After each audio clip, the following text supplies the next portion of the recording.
What is up, my ninjas? I am Strident, and I am here with a kind of a thoughts video on the reviews, actually, of Man of Steel. Now, I saw Man of Steel the opening weekend, and I was blown away. You guys know me. I grew up more on DC, so I've been a DC fan, but as of late, I just don't give a shit because it seems like DC had been dropping the ball. Now I'm gonna save most of my real review for the real review, but these are just little things I noticed, man. Like, it's strange because some of the reviews that I'm seeing here on YouTube and around the web, they're by people who are like, they didn't like Superman and they don't like comics and cartoons to begin with. They just watch the Christopher Reeve Superman movies and they think that that's, a leg to stand on when we have, when you have an opinion that was, formed about a character that's been around for 80 plus years. You know what I'm saying? Like, that's really not even scratching the surface. Granted, Christopher Reeves was the best representation we've had of Superman up to this point. I mean, he was such a good actor that he made you believe that that suit made sense and that a guy could run around in that suit and fly and no one would question it. You know what I'm saying? He's that good. I give him that, but that's not enough to judge what a Superman movie should be like or what a good Superman story is.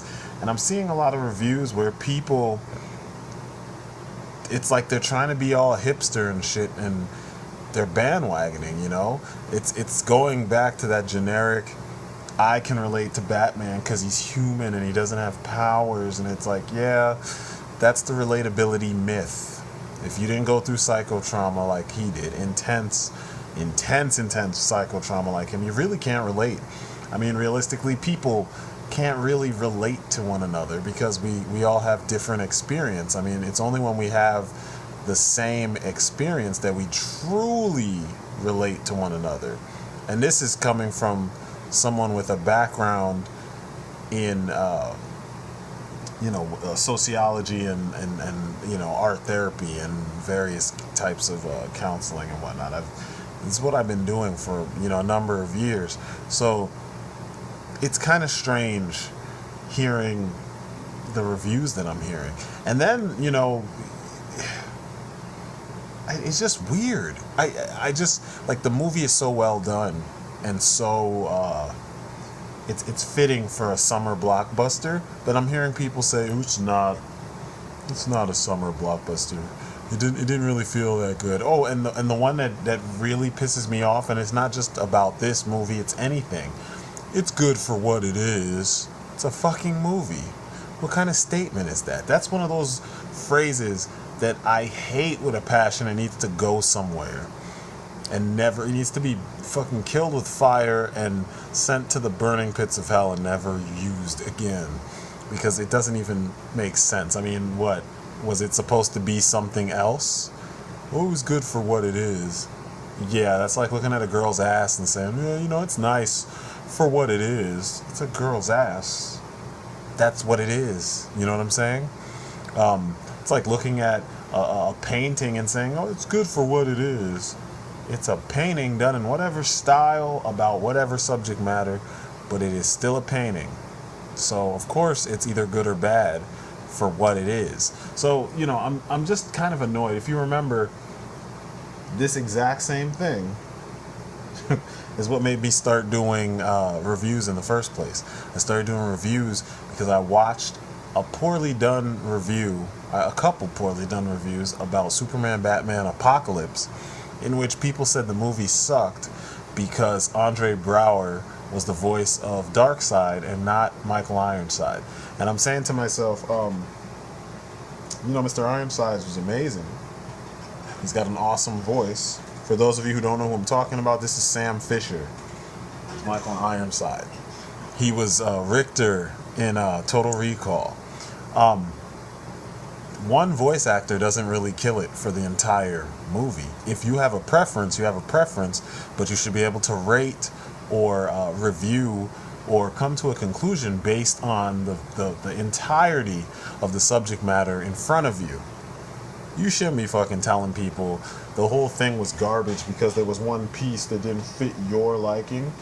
I mean, you know how many movies I've seen that, like, the movie was good but the score was horrible? Or, you know, the movie was okay but there were parts where the special effects were lacking? So, anyway, back to this. None of that is what's going in this movie. You know, the CG all fits. There's even a couple things in the movie. One Kryptonian that you see briefly that's entirely CG, and everything he does fits. You don't feel like you're taken out of it. At least I didn't. But I'm hearing people say things like, you know, it's kind of like just a sci-fi fantasy, and it's not. This is not my thing. But that's what Superman has always been. It's just they didn't always focus so much in the films on the sci-fi part. They focused more on the fantasy part. So it's like, dude, this obviously wasn't the movie for you. You know what I'm saying? So it's just a lot of misinformed people with limited frame of reference coming to conclusions and totally dogging this film. And the film is far from bad. It's not, I won't say that it's completely perfect, but it's pretty damn close. It's the proper tone. It's, man, the last, I don't know, the third of this film, the final third, man, I'd say it gives Avengers more than a run for its money.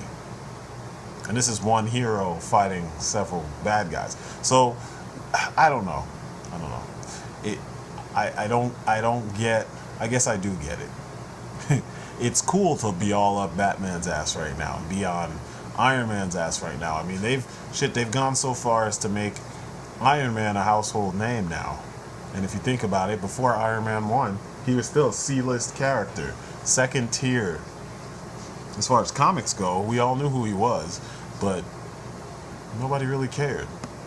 And then all of a sudden now, because he has some successful movies, he's on top of the world, and they keep trying to show him as the linchpin of the Avengers, and now people think Iron Man is hot shit. You know what I mean? Which is cool. You know, you brought awareness to a character that everyone didn't know about. But man, the logic that has made Iron Man a household name is the same logic that people are using to diss this film. And it's kind of like, come on, guys.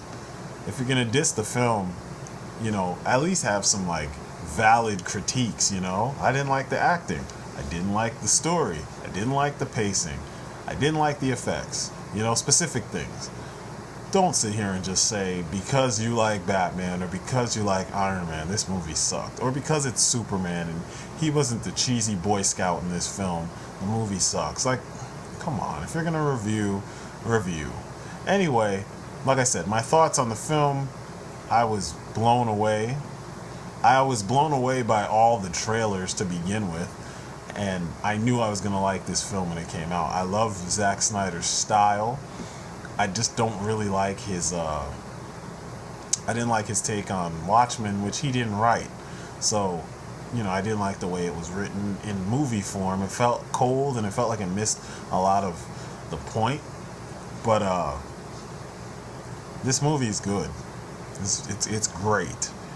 So I'm going to give you more. This is just a little preview before the actual, you know, review, because that was really bugging me. And I've been actually, like, you know, me and my homies went and saw it, and I just wanted to see what other people felt, and it was weird hearing the critiques, man. I'm like, that's not even a valid argument. It's not even a critique. That's bias. It's personal bias. 95% of these reviews are all personal bias, and that doesn't make a good review. So anyway, I'm strident. It's my story. I'm sticking to it. Those are my thoughts. Stay tuned for the actual full-on review. All right, peace outside, everybody.